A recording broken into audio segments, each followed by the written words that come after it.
యోసేపు పోతీఫరింటిలో సేవకునిగా చాలా నమ్మకంగా పనిచేస్తున్నాడు.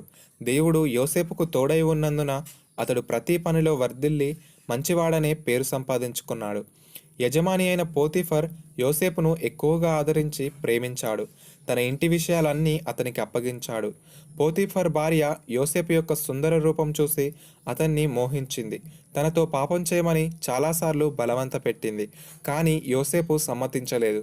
నా యజమానికి అన్యాయం చేయను, దేవునికి విరోధంగా పాపం చేయను అని చెప్పాడు. అందుకు ఆమె మనసులో యోసేపుపై కోపం పెట్టుకుంది. ఒకరోజు యోసేపు ఆమె గదిలోనికి వెళ్ళినప్పుడు తన కోరికను బయటపెట్టింది. యోసేపు తిరస్కరించి వెళ్ళిపోయాడు. తన వస్త్రాన్ని ఆమె గదిలోనే వదిలిపోయాడు. ఆమె భర్త రాగానే యోసేపు తనను అవమానించాడని చాడీలు చెప్పింది. పోతీఫర్ ఆమె మాటలు నమ్మి యోసేపును చెరసాలలో వేయించాడు. అయితే యోసేపు చెరసాలలో అందరితో మంచివాడుగా ఉండేవాడు.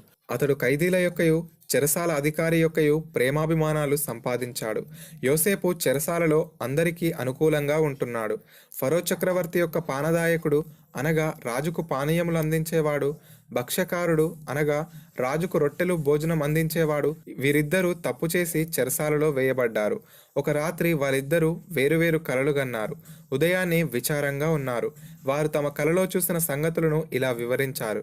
పానదాయకునికి కలలో 3 ద్రాక్షావల్లులు కనిపించాయి. అవి చిగురించి ద్రాక్ష పండ్లు కాసాయి.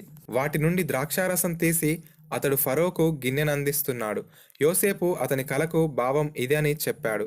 ఫరో నీకు 3 రోజుల్లో మరలా ఉద్యోగం ఇస్తాడు. నీవు ఇంతకు ముందు వలె రాజుకు ద్రాక్షారసం అందిస్తావు. అప్పుడు నీవు నన్ను జ్ఞాపకం ఉంచుకో అని అన్నాడు. 3 రోజుల్లో అతడు తన ఉద్యోగం తిరిగి పొందాడు.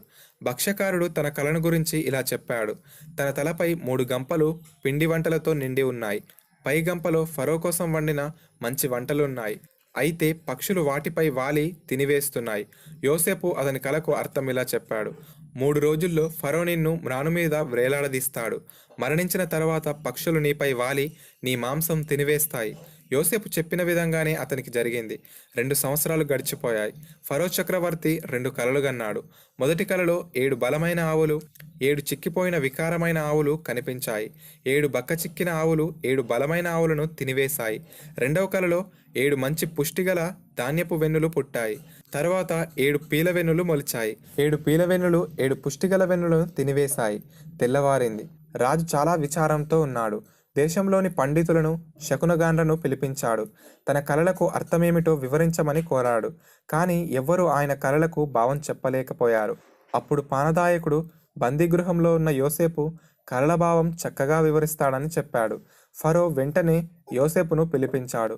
తాను చూసిన కలలను చెప్పి వాటి భావమేమిటో వివరించమని కోరాడు. అంతా వినిన తర్వాత యోసేపు ఫరోతో ఇలా అన్నాడు.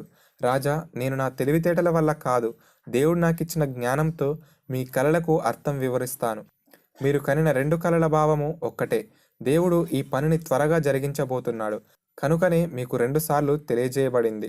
మీ రాజ్యంలో రాబోయే 7 సంవత్సరాలలో పంటలు బాగా పండుతాయి.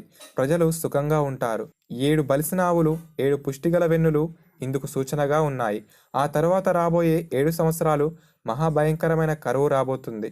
ప్రజలు తిండి లేక చాలా కష్టపడతారు. ఆకలి బాధతో చచ్చిపోతారు. బక్క చిక్కిన ఆవులు, పీలవెన్నులు అందుకు సూచనగా ఉన్నాయి.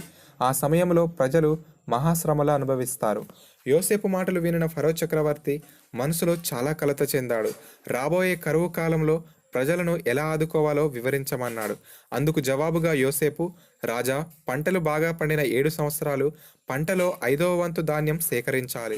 దానిని పెద్ద పెద్ద పట్టణాలలోని ధాన్యాగారాలలో నిల్వ చేయాలి. కరువు వచ్చిన సంవత్సరాలలో ఆ ధాన్యం ప్రజలకు పంచాలి అని సలహా ఇచ్చాడు. యోసేపు ఇచ్చిన సలహా చక్రవర్తికి, అధికారులకు బాగా నచ్చింది. పిల్లలు యోసేపు దేవుని యందు ఎంతో భయభక్తులు కలిగి జీవించాడు. పోతీఫర్ భార్య కోరికను తిరస్కరించి శ్రమల పాలైనాడు. చెరసాలలో కూడా ఎంతో సంతోషంగా ఉండగలిగాడు. తన తోటివారికి, రాజుకు వచ్చిన కలలకు భావం చెప్పే గొప్ప జ్ఞానాన్ని దేవుడు యోసేపుకి ఇచ్చాడు. దేవుని దృష్టికి యోసేపు నిందారహితునిగా ఉన్నాడు. కాబట్టి యోసేపును దేవుడు అధికముగా హెచ్చించాడు. మనం కూడా దేవుని మార్గంలో నడిచినట్లయితే శ్రమలలో కూడా ఆశీర్వాదాన్ని పొందగలము. కంటత వాక్యం, ఆయనే నాకు ఆశ్రయం, నా కోట, నేను నమ్ముకొను నా దేవుడని నేను యెహోవాను గూర్చి చెప్పుచున్నాను.